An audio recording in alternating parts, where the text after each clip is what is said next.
Hello there and welcome once again to The Verdict. Mick Cornett with Kent Myers. We're here every week, as you know, dealing with topical issues and meeting interesting people, and we have a guest on today for the first time. Well, and I want to apologize to our audience, quite frankly, for not getting Preston Doerflinger on earlier in our series of shows, but that's my mistake. But we got him today. He's probably the busiest guy in Oklahoma when we find out all of what he's got to do. He's done wonderful things in Oklahoma. He continues to do that. He's a great representative of our state, and we'll find out a lot of interesting things about the Oklahoma budget. He is up to his neck in the finances of the state of Oklahoma. Preston Doerflinger, today's guest on The Verdict.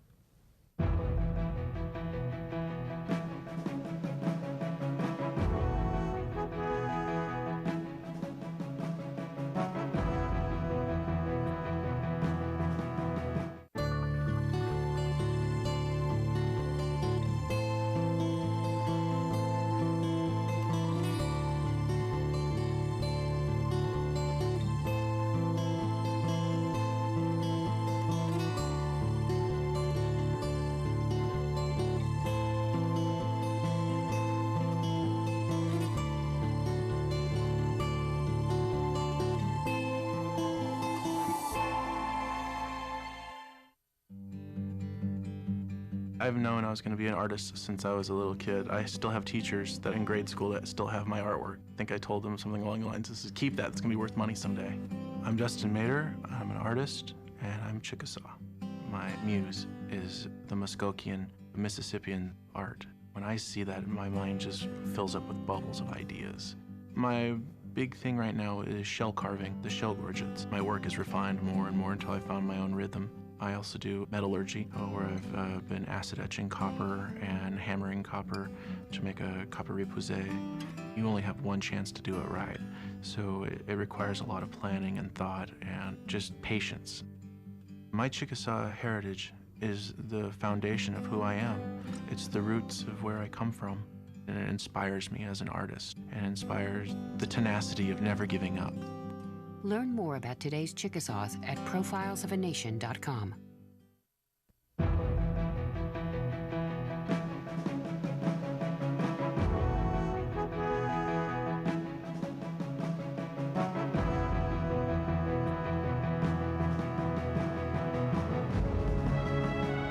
Welcome back to the set of The Verdict. Mick Cornett with Kent Myers, and Kent's going to introduce today's guest. Today, it's a personal pleasure for me to be able to introduce to our viewers Preston Doerflinger. I say that because Preston, in an earlier job in the state of Oklahoma, was the interim director of Department of Human Services, and he and I had an opportunity to work together and got very well acquainted in that process. Preston today is the director of OMES, which is Office of Management and Enterprise Services for the state of Oklahoma. We're going to talk about that in just a few minutes, and he's also the Secretary of Finance and Revenue. He's originally from Oologah. He did his undergraduate work at Southern Nazarene University, served for a time as city auditor of Tulsa. He's the CEO of PLD Management, although I'm sure he doesn't have any time to deal with that now. But in 2011, he was named the Secretary of Finance, Administration and Information Technology for the state of Oklahoma. This is his first appearance, but we'll remedy that. We'll add some appearances on as his schedule will permit, I'm sure, in the future. Preston, welcome. Glad to have you. It's good to be with you guys. Yeah, it's great to have you. Yeah. Now, your position, just by the title, one might guess that it's kind of the result of some of the consolidation that's taken place at the state level. Give us a little bit of the history there. It is, and just briefly, whenever I was appointed in January of 2011, I was appointed as the Secretary of Finance and the director of what was just the Office of State Finance. There was a major consolidation bill that first session that I was involved in state government that caused 4 other agencies to become consolidated with the Office of State Finance. And out of that process, well, I'll just run them through with you real quick. The old Department of Central Services, what was the Office of Personnel Management, what used to be known as OC-GIB is now the Employee Group Insurance Division, but and then the other one was the Employee Benefits Council. So those 4 agencies became consolidated with the Office of State Finance, and out of that came what's now the Office of Management and Enterprise Services. And really those are the a lot of the back office functions of state government. And my title changed as well. The IT services for the state were already part of the Office of State Finance, but we, at that same time as the agency consolidation, we also had a statewide IT consolidation that launched as well. So we had two very large initiatives come off straight away. You must have a significant part of the state's budget. We do. You know, they call them the Big 12, and we're certainly one of those. We're one of the, you know, on the lower end of the Big 12 agencies that comprise the biggest parts of state finance and of the state budget. But we are a large part of what happens, and most of the time you don't have a lot of interaction with the public in my role or the people who work with me, but they're important to providing services to the rest of state government. Things like fleet management, you know, we're over the facilities. All the accounting functions for the state occur through the state comptroller, which is also part of my office. So, and when it comes to the economy, you are, I guess, like the point man. Would you sum it up that way? When people are asking questions, it comes to you in your office. Between myself and, of course, my good friend, the treasurer, Ken Miller, which I'm sure you've had on, is a great guy. Ken and I both speak to a lot of those issues. I speak more to just the budget process itself. And how we approach budgeting as a state, and Ken sometimes offers more commentary on the actual economy of the state. You're appointed by the governor and serve at the pleasure of the governor, I take it. That's true. And the number of employees now that have been consolidated under one roof over which you preside, how many? When it was just the Office of State Finance, it was around 280. Now, really, because of that IT consolidation, because all of those IT employees were caused to be under me, even though they might still be housed at an agency. Right. It's risen to about 1,300 employees. Wow. Well, you had a good look at the budget, and we're speaking here in February of 2016. How's it look? Is it as bad as the media is passing on to us? Well, you know, I am an eternal optimist, and I think you have to be in these roles. But you know what? We're facing some tough times, and we certainly are going to experience some challenges, not just this year, the next year, and probably the year after that. But I have said, been mocked for it a little bit, but I believe it's true. That challenging times present opportunities to do things that you might not otherwise do, particularly in government. And so I think the governor did a great job in her State of the State of laying out some opportunities for the legislature to take action on. And I hope that, just like we have in other downturns, that we come out of this with better fiscal management of our state, and that we do some things that are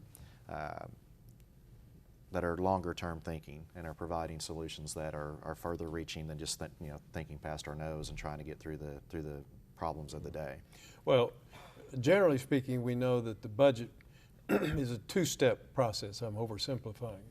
But the first step, the legislature has to come up with something and pass something that they call a budget. And then that goes to the governor for signature or veto, as the case may be. But I know there's a lot of negotiation getting to the point of the legislature coming to its conclusion about what ought to be in the budget. Will you be part of those negotiations? Yes, we've been fortunate to have a very good working relationship with our friends both in the House and the Senate. Earl Sears, of course, is the House Appropriations Chair, Clark Jolly, the Senate Appropriations Chair, and then the Pro Tem and the Speaker.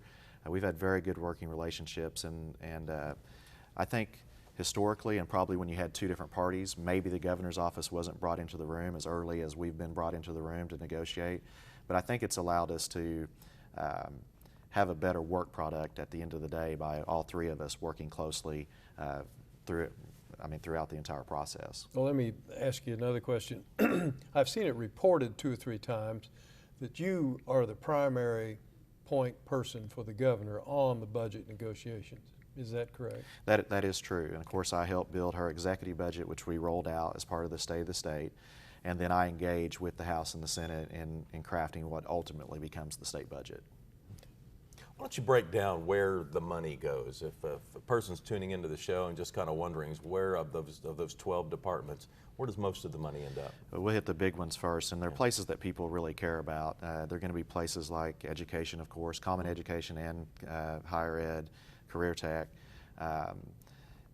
health The health cabinet is another big area that receives a lot of state funding for everything from the Healthcare Authority, which runs the Medicaid program, to the Department of Mental Health and Substance Abuse, of course, which has a very important mission, to the Health Department itself. Other places then become places like transportation, corrections, and those are probably the biggest areas that monies go to. And I think the areas that most people consider core functions of government and important areas to provide funding for. And a person might wonder, do you have to balance your budget because they know the federal government doesn't? That's a very good question, and in Oklahoma, and I like this idea that we have to live within a balanced budget, and I think it's reflective of our values as a state, that we would have that as a constitutional provision, that we will live within the confines of a balanced budget. Creates some interesting dynamics like we just experienced, where I was caused in my official capacity to cause a revenue failure because the revenues weren't coming in the way they were supposed to. But it's a great mechanism that if you're going to fall out of balance, here's the mechanism of how you keep it in balance. Are you involved in the conversations about how diversified our economy could be or should be, or where the revenue is coming from, or is that more the job of the treasurer? I am, and the governor, of course, is very active in that. The treasurer has been helpful, and we have been attempting to diversify our economy even more. The governor has a program called Oklahoma Works, which is trying to look at the jobs that are available and matching the skill sets that the employers need. You've done work in this area as well, but at the end of the day, we're still an energy state, and we're still going to live and die on, as energy goes, so goes the state of Oklahoma from a budget standpoint. I want to take a step back real quickly in the minute or so we have before we have to take a break. You used the phrase revenue failure.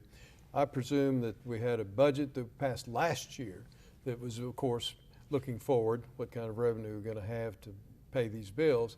The revenue didn't make it to pay the bills, and that's what you call that's what is called a revenue failure. That's true. And when that happens, that causes me in my official capacity, and it's a good mechanism to cause across-the-board cuts to the agencies that receive general revenue funds. With the idea that it will, at the end of the day, even with the revenue failure, still remain balanced. Correct.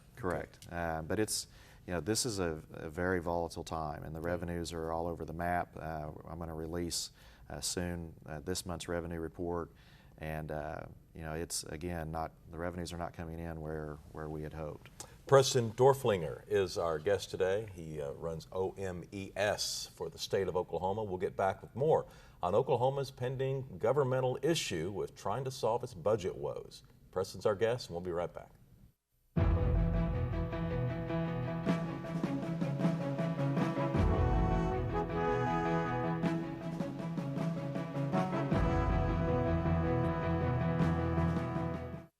Oklahoma's land and air, water and energy, they all matter. Today, thanks to emerging technologies in oil and natural gas production, there are many new opportunities to conserve water. Advanced methods help clean and recycle water from energy production. In fact, many producers are now reusing up to 50% of the water used in their well completions. Learn more about how Oklahoma producers are recycling water at oerb.com/bothmatter. The good life comes naturally to Tulsa, where nature's beauty is matched with an eye for aesthetics. A legacy of neighborhoods graced with lawns and landscaping and handsome homes. A place that seems to have patented an ideal lifestyle. Bank First is loyal to the quality of life Tulsa assures its citizens, to the priority placed on education, culture, and growth. Loyal to builders who transform raw land into residential charm. Developers who see opportunity and add vitality to Tulsa's economy. Bank First serves both enterprise and private lives that need a loyal partner. It's how we help nurture this city's very good life. Bank First. Loyal to Oklahoma. Loyal to you.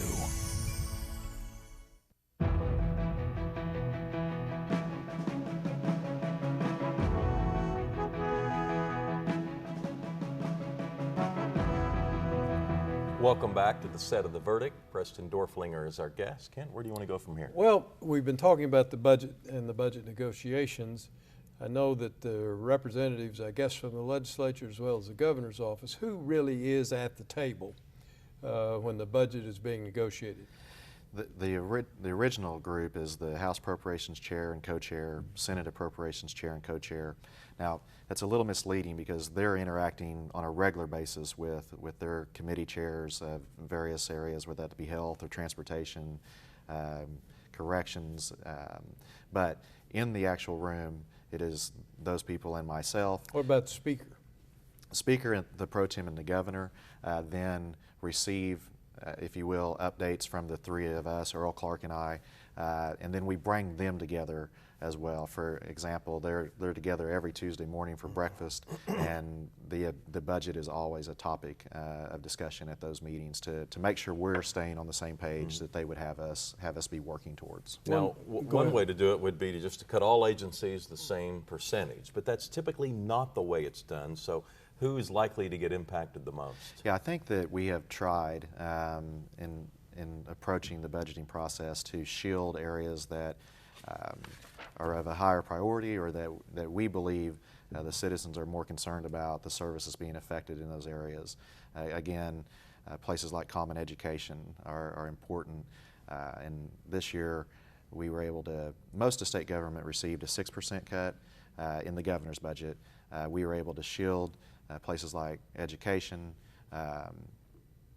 corrections, health to lesser cuts, and actually in this budget we were able to get some new money to corrections. We're very concerned about the situation that the Department of Corrections finds itself in, and know that we need to make some investments there, and probably have needed to for some time. Fortunately, we have a new director who's a pretty straight shooter, and I think that we're going to be able to change the trajectory of corrections going forward. But there were places that we held to 3% cuts, and then corrections received new money in this budget, and the Department of Human Services received new money for the Pinnacle Plan, which is very important to our child welfare services of this state. Why is it that we won't see the budget probably till the last week or so of the session? Is there any way to see it earlier so that perhaps it'd be time for more input before the vote is taken? It is a work in progress, but I will tell you that this is probably one of the areas that has frustrated me the most during my time, and I'm central to it, is the fact that we don't get a budget agreement done sooner so that members of the legislature have more time to review what they're going to be voting on, and frankly for modifications or changes to be made to that. You could make the argument that it may be a good thing that they don't have that much time, but I don't think that's probably the best way to approach governing, and those members have been elected by their constituencies to be able to exert their influence, and the budget is probably the most important thing we do. So we really need more time for them to be able to review the bill that is being proposed as the general appropriations bill, i.e. the budget.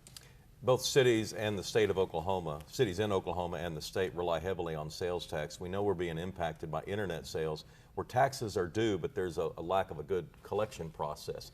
Congress could fix it, and they talk about it and have for several years. There's an opportunity maybe in the next few months or years that will change. How much would that change the state of Oklahoma's budget? Dramatically, and you know, this is an area we've been monitoring, and we estimate that we're probably losing about $200 to $250 million in online sales tax. So yes, you know, it'd be great if Congress took action on marketplace fairness. I think there are maybe some other opportunities that we can explore, but I mean, the state and the cities, I mean, hands have been somewhat tied by the fact that the feds haven't taken action on that legislation. But if we think it's a problem today, though, I have an 11-year-old son who's getting ready to be 12. Now, when I was a kid, we'd go to the store and kick around and look at stuff. Kids don't do that today. I mean, everything's done online. So if we think that we're experiencing pain from that today, that's only going to grow as more and more people purchase things online versus at their, at bricks and mortar stores. I've heard Democrats criticize the Republican legislature and the governor for cutting taxes on personal income. Mm-hmm. What's your view on that as someone who studies the economy? Yeah, I think that, and of course, we're never going to agree with our friends on the other side of the aisle, but I think the way that we've approached income tax reductions in this state is appropriate, and I think it's part of the overall puzzle, and it needs to be part of the mix. We've passed modest incremental decreases in the personal income tax of 0.25%, and this is going back to Governor Nye. It's not been only a Republican thing, but we've done those types of things and lived with them. If we had not had the downturn in the energy sector that we've experienced, unprecedented truly, we wouldn't even be talking about a 0.25% income tax reduction. But because it's easy to say that Republicans passed this income tax reduction and now we can't fund core services. That's a very small piece of the big puzzle, and I think that income tax reduction always needs to be part of the puzzle. We just need to be cautious about how we do it. Rainy day fund. A number of years ago, we created, through a constitutional amendment, I think, the creation of a rainy day fund to have some extra money when it rains. It looks to me like if it didn't rain and it's sure as sprinkling, it may pour later, I'm not sure. But is there any money left in the rainy day fund to help the budget shortfall? There is. There's just a little bit shy of $400 million. We did not include it in the governor's executive budget. I wanted to demonstrate in her budget that we could put some new recurring revenues on the table. We could still fund some things like corrections. Well, the other thing I didn't mention in her budget is we have a teacher pay raise included in her budget. I wanted to demonstrate that you could do that and not rely on one-time funds, which the rainy day fund would be part of that.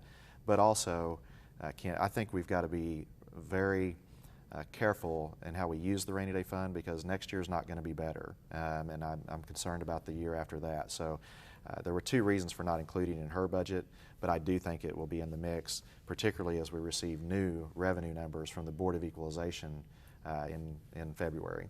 A few years ago, the state of California was facing some catastrophic numbers on their budget. They seem to be heading back in the right direction. Is their model worthwhile studying, or are there other states that have faced this and figured out a way to get out of it? I think there are some great models, and maybe not holistically that we look to California, but North Dakota established a separate fund, really a stabilization fund, and I have suggested that in this time, maybe we look at putting something like that in place to help us for the next downturn.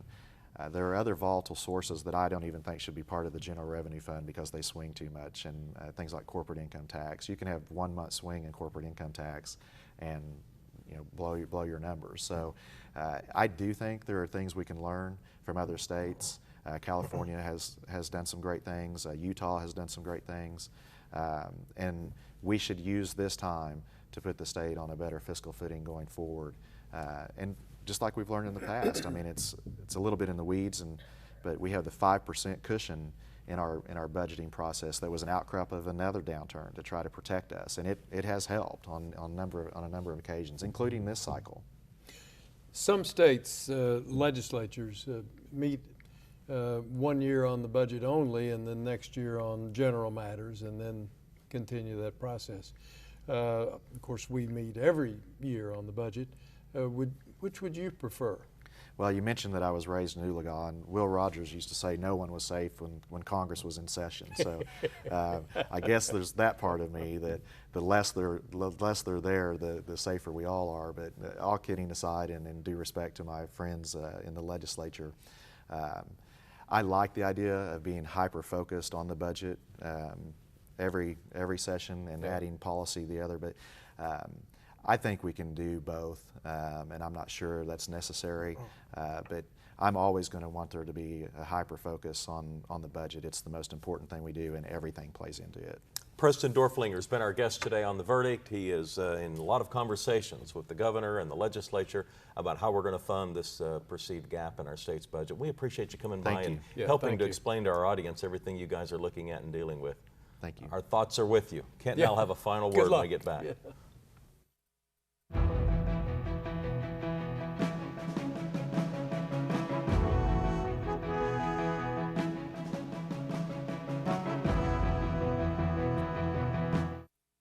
There are now 11 million of us who live here and work here.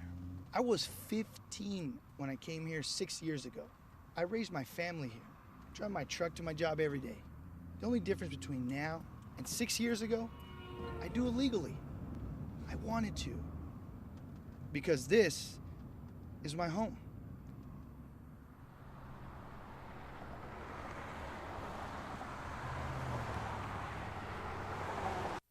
All children deserve a life of hope and love, but sometimes they experience a life of pain, neglect, and abuse. When that happens, each child deserves all the quality assistance and representation that can be offered in our legal system. For more information, call 23-CHILD. Oklahoma Lawyers for Children, helping to bring hope and love back to the lives of abused children. You will always be mom and dad to me. You have children coming from a different lifestyle, different mindset. You have to open your arms and really do what you have to do to have that child become a part of your family. And if it's more patience, that's what you do. Kids gotta know they can trust you. And that's what we try to do with these kids. You will always be mom and dad to me. The Journal-Record is pleased to be a sponsor of The Verdict. The Journal-Record, since 1903, the best source of Oklahoma business news and legal information. And for almost 30 years, Oklahoma political, government, and business leaders have turned to the McCarville Report for accurate, reliable, inside information. Visit the McCarville Report online.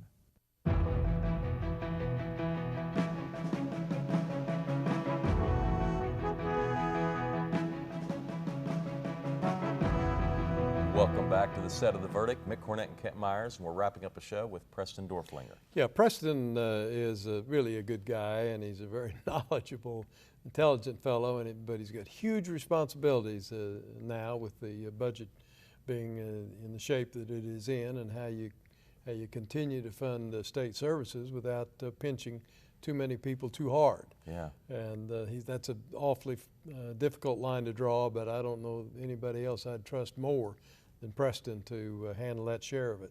Perceive that a Republican legislator and governor are not likely to raise taxes, not likely to raise additional revenue in that matter. So it usually gets down to cuts and being creative and trying to figure out, where the pots of money are and where they might be able to be moved around to help the cash flow. But it definitely is some really difficult times, and when they're trying to protect so many important services, it gets even more difficult to protect the budget. We have some website information I want to pass on to you. You can talk to Preston at ok.gov/OSF. And we have a website, theverdict.tv. Love for you to visit there and tell us about a guest you'd like to see here. We'll see you next week on The Verdict.